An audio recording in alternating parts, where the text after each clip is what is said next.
বাংলাদেশের জন্য আবারও বন্ধ হয়ে যাচ্ছে মালয়েশিয়ার শ্রমবাজার। কর্মী ভিসায় মালয়েশিয়ায় যাওয়ার শেষ সময় শুক্রবার রাত 12টায়।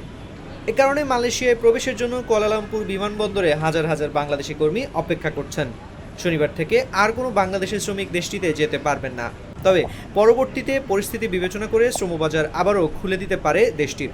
এখন পর্যন্ত যারা দেশটিতে পৌঁছেছেন তাদের অনেকেই বিমানবন্দরে আটকা পড়েছেন। বিমানবন্দরের বিভিন্ন স্থানে শ্রমিকদের অবস্থান করতে দেখা গেছে। এ অবস্থায় বিমানবন্দরের শৃঙ্খলা বজায় রাখতে সার্বক্ষণিক সজাগ দৃষ্টি রাখছে দেশটির কর্তৃপক্ষ। এই পর্যন্ত আমাদের যে তথ্য আছে সেটি হচ্ছে আমরা 5,27,000 এর বেশি ডিমান্ড লেটার সত্যায়ন করেছি এবং এ পর্যন্ত 4,72,000-এরও বেশি কর্মী মালয়েশিয়াতে এসেছেন এবং আমরা মালয়েশিয়া সরকারের সিদ্ধান্ত অনুসারে শুক্রবারের পর বাংলাদেশ সহ 15টি দেশ থেকে কোনো কর্মীকে দেশটিতে প্রবেশের অনুমতি দেওয়া হবে না।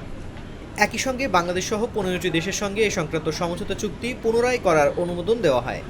এখানে কর্মসংস্থানের যথেষ্ট সুযোগ আছে, তারই ধারাবাহিকতায় যে লাস্ট কলিং ভিসা তার আওতায় আমাদের প্রবাসী বাংলাদেশিরা 2022 সাল থেকে আসছেন এবং সাম্প্রতিক যে আমরা ডেভেলপমেন্ট জানি যে আজকে 31শে মে হচ্ছে ডেডলাইন এবং আজকের মধ্যে তাদের মালয়েশিয়াতে প্রবেশ করতে হবে। তো আজকে আমি এয়ারপোর্টে আছি আমাদের বাংলাদেশিদের রিসিভ করার জন্য। ইতিমধ্যে এই সাম্প্রতিক দিনগুলোতে বেশ কয়েক হাজার বাংলাদেশ ছাড়া Thailand, Cambodia, Nepal, Myanmar, Laos, Vietnam, Philippine, Pakistan, Sri Lanka, Uzbekistan, Kazakhstan, Bharat ও ইন্দোনেশিয়া থেকে কর্মী যায় মালয়েশিয়ায়।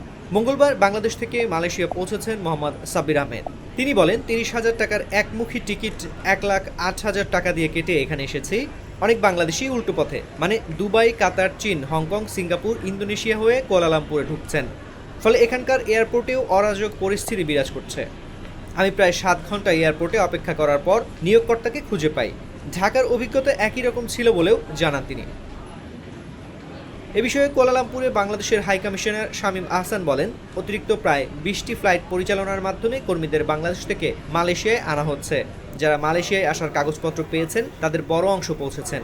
এক প্রশ্নের জবাবে হাই কমিশনার শামীম আহসান বলেন, মালয়েশিয়ার শ্রমবাজারটি চিরদিনের জন্য বন্ধ হচ্ছে না। নানান কারণে তারা তাদের পলিসিগুলো পুনর্বিবেচনা করছে। আমাদের ধারণা এই প্রক্রিয়া শেষ হলেই তারা নতুন করে কর্মী নেবে।